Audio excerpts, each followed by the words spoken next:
Hi, good evening, and welcome to day 5 of the 10-day challenge for healing your gut.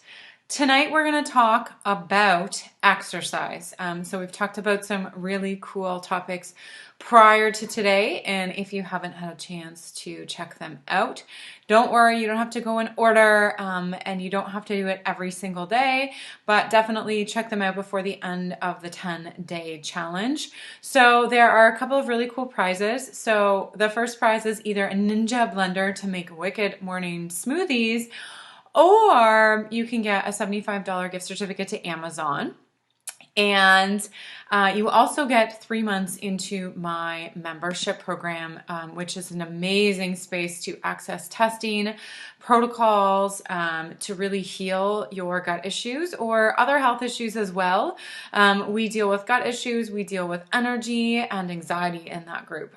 So it's a pretty cool group. And so you get that as well.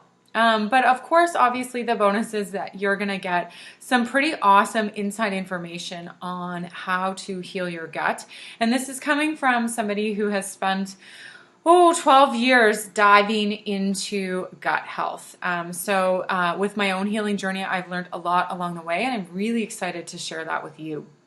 So without further ado, let's get into tonight's topic, which is exercise. So I want to talk about a couple of extremes for exercise. So one is why it's important to exercise if you're not exercising, why we promote exercise. And number two is maybe you are exercising, but you're exercising too much. So we're going to talk about both of those today. So I want to get into the benefits of the exercising, which I think, it's pretty obvious. A lot of people know about the benefits of exercising. It's good for your health. It's good for your body. There are a couple of key benefits I wanted to highlight. So the first is actually the benefit between the mind and the body. So it's actually shown to have a huge benefit in terms of mental health. So it reduces depression. And so exercising regularly is really, really important for that. The second reason it's really important is it's actually promoting lymphatic drainage. And we actually don't talk about lymphatic drainage very much. We talk about a lot of other issues as health providers and your healthcare system, but we don't necessarily talk about lymphatic drainage. And this is a really key part of being healthy. And lymphatics, basically, it's the opposite to our heart. So our heart pumps our blood, right? And so our blood moves with our heart, but lymphatics are actually moving when we move. And this is why movement is so important. So our lymphatics is where all of the toxins from our body are draining. So it's like the inside kind of sewer system of our body. So it's where our immune system is, and if that's not moving properly, then we feel terrible. And so lymphatic drainage is actually really, really important. And that's why it's so important for you to keep moving, because if you're moving, then you're activating the lymphatic system, and then you're going to promote drainage. So when we're talking about lymphatics, we're talking about obviously your lymph nodes, but we're talking about key areas like kidneys, we're talking about liver, we're talking about the GI tract, right? So all of that is connected, and skin is another actual component for drainage as well. And so if you're feeling really crappy, and chances are, you haven't exercised, and then how you come back after you're exercising and you're like, oh man, I feel so much better. Part of that is because you're promoting lymphatic drainage for sure. So I want to talk about, the other end of the spectrum. So the other end of the spectrum is that you're not exercising, or you're exercising, too much. And so I get that a lot as well. I get people that are like, hey, I really want to lose weight, or I know I'm supposed to exercise. So I'm going to the gym 3 times a week, and it feels really great. But then they don't feel great at all. So this is a problem for people who aren't recovering very well. So if you exercise and you come back and you feel worse, or you have heart palpitations at night after you exercise, or you're just completely killed the next day after you exercise, one, you're probably exercising too hard, but number two is that maybe your body actually can't handle aerobic activity. And I see this oftentimes with people who are pretty pretty sick, you know, if you have mold illness or Lyme disease, but also when your adrenals are tanked. And so I know I talked about this a little bit in the sleep one, but basically your body produces cortisol in response to stress.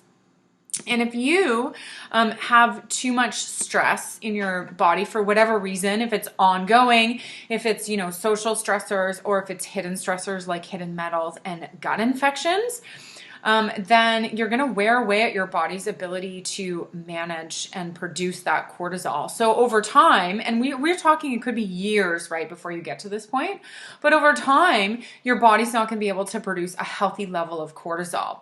And this is important if you're exercising and you're one of those people whose body's kind of literally burnt out of the ability of producing cortisol, and you go and do like hardcore amounts of exercise, and you're actually really aggravating your adrenal glands, and you just simply do not have the cortisol to do the type of exercise you're doing, because cortisol is a stress, exercise is a stress. So even though it's a good stress, our body still needs cortisol to respond. And if your cortisol level is like tiny, and you're, you know, getting up every morning and running, you're wiping your cortisol out at the beginning of your day. And that is a problem.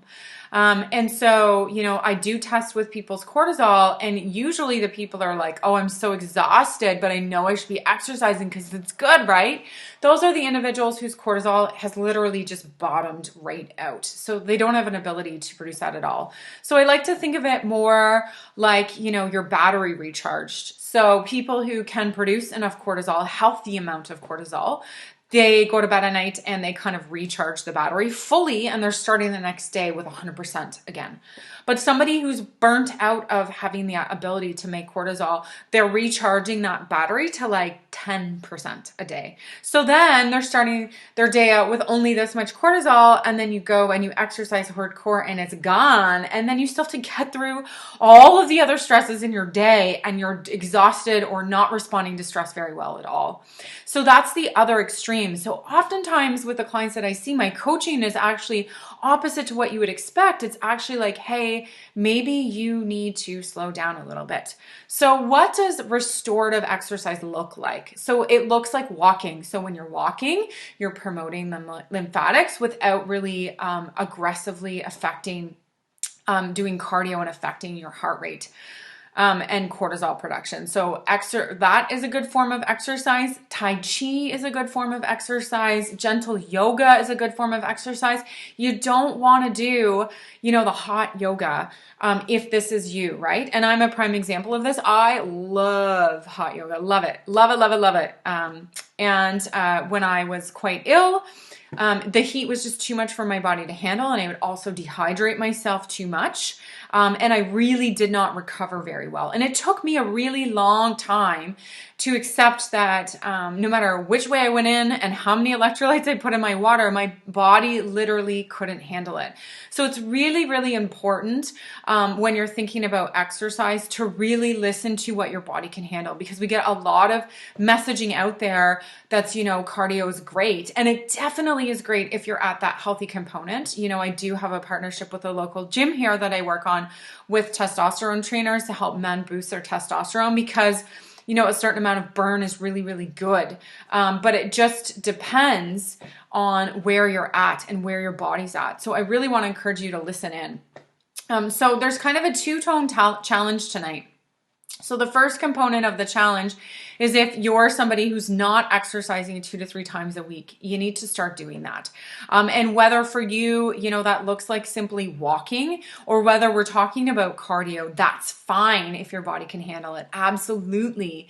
And if you're one of those individuals who is exercising too hardcore, your task is to slow down. And this can actually be really, really hard, because usually the people that exercise hardcore, they need that stress release, and it feels good in the moment, but it's not great for the body overall. And so it's trying to find a different way of coping. And the body's telling you, you know, you need to just relax and maybe go to restorative yoga, right? So that's 5 positions. Only in an hour and a half. And the idea is you're allowing your body to rest, right? So I want you to really think about that. So, what is the key word for tonight? So, the key word for tonight is appropriate exercise. So, it's two words. Appropriate exercise, and you're going to email it to support@healingjourneyservices.com. Again, don't worry if you haven't emailed me all 5. You can just email me this one and it still counts as an entry, just like any other draw would be. So, each time you email me a word, it counts as an entry. So, tonight's word you need to email to me. So tomorrow I'm going to be on again at 7:30. So tune in to the regular time of 7:30 and I will see you then. And if you have any questions, post them on the link below. But I would also love to hear from you. What is your exercise routine? Do you have an exercise routine? Are you kind of looking to ramp it up, or are you one of those people that needs to really listen to your body and ramp it down? Let me know below. Thanks for joining me.